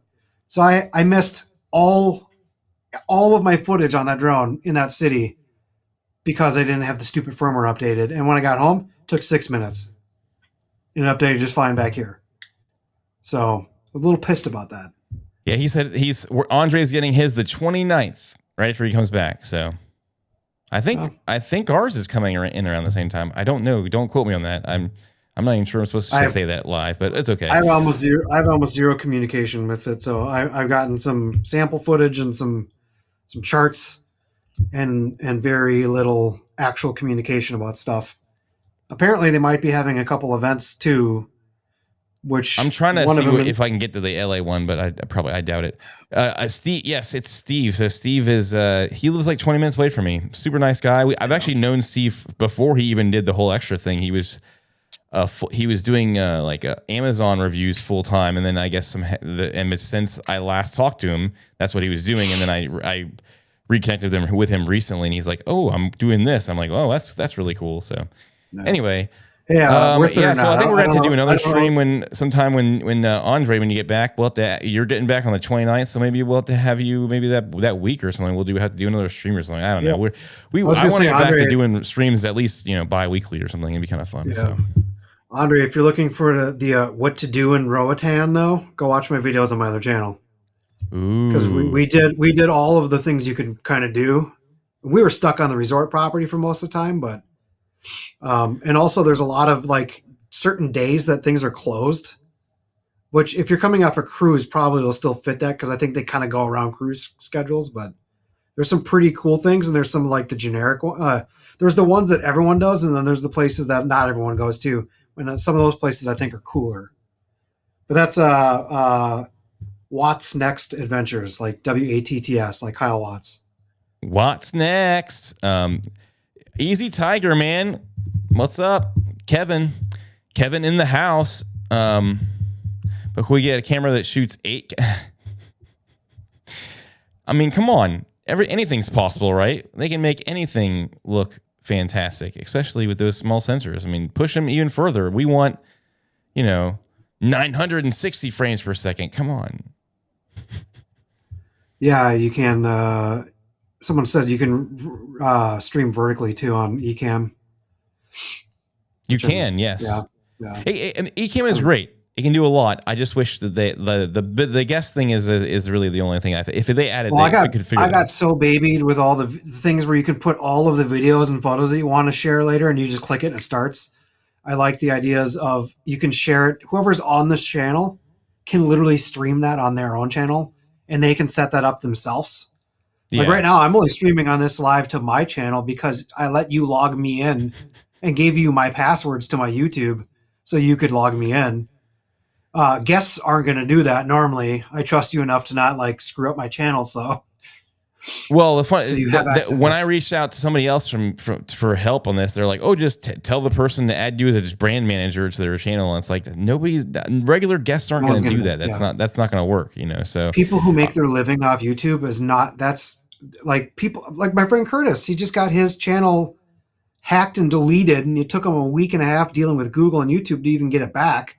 And they said there was a chance that he might not. That was right after he hit 100,000 subscribers even. So it's even hard to do when these channels want to get access to your channel, these brands, so that they can look at your data on your videos and like your whatever. There's ways for them to do that. And even that's dangerous because it's like you're giving anyone access to anything on your channel, let alone like part of your channel, like you might get hacked, and it's not good. Doc is a very good friend. He's a very nice, kind man. Yes, we've known Doc for Kyle and I met him a while in person for like I don't know, like 4 years ago when we started doing NAB, and we've built a great connection and relationship with Doc, and he might be definitely one of the reasons that I'm using Ecamm right now. So great dude. And he's definitely, I definitely reach out to him for big questions, and as I continue to learn this. So been a really good dude. Easy Tiger Media. I mean, I've used the Pocket 3. Yes, he has a Pocket 3. He just did a video on his favorite accessories and how he uses it. If you haven't checked that out, gotta check out Kevin's channel on Easy Tiger Creative. I love Kevin's channel, and he's just down to earth on how he uses his stuff. I like channels that are just like, hey, I'm not going to shoot around. And he's not like a big salesy channel. He's just like, I'm going to show you how I use it, essentially. And if it works for you, it works for you. If it doesn't work for you, great. You know that. And I love. Yeah. I just I love that kind of stuff. He does. I just subscribe, but yeah, I've seen some of your videos. I got to start subscribing to people again more often.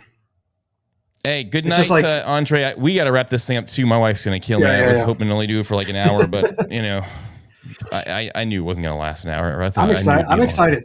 I'm just excited. I want this Muse 2 in my. I wanted this Muse 2 in my pocket like 2 months ago. I definitely wanted it before Astoria, but I just want a good pocket camera with a good zoom that I can continue doing stuff.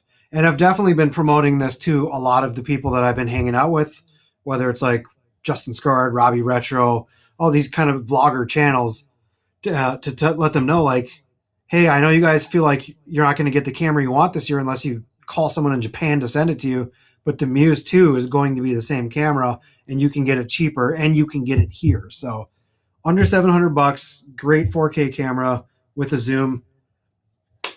It's going to be awesome. And I think if it's anything as popular as what the Pocket 3 was, I think it'll be more popular personally, especially when people realize that you can get this one here. And then when people realize that it's the same DJI borrowed hardware software for cheaper, it's and available in the US. And you got support. This camera is going to be it's a in more people's hands than you can imagine soon. And like we said, early release, the link is down in the description below. If you want to get a $60 coupon off, you pretty much pay the $20 down that is refundable. And then they'll send you a $60 coupon off if, you know, so when you decide to buy that, get it off. So anyway, check that out. Check both of our channels out. We're going to be doing videos on a lot of these Xtra Muse stuff especially as the time gets sooner into that actual release date. And stay tuned. We'll be doing more of these. I love connecting with everybody. Thanks for those who have showed up. And you know, at the end of the day, it's just what? The same camera?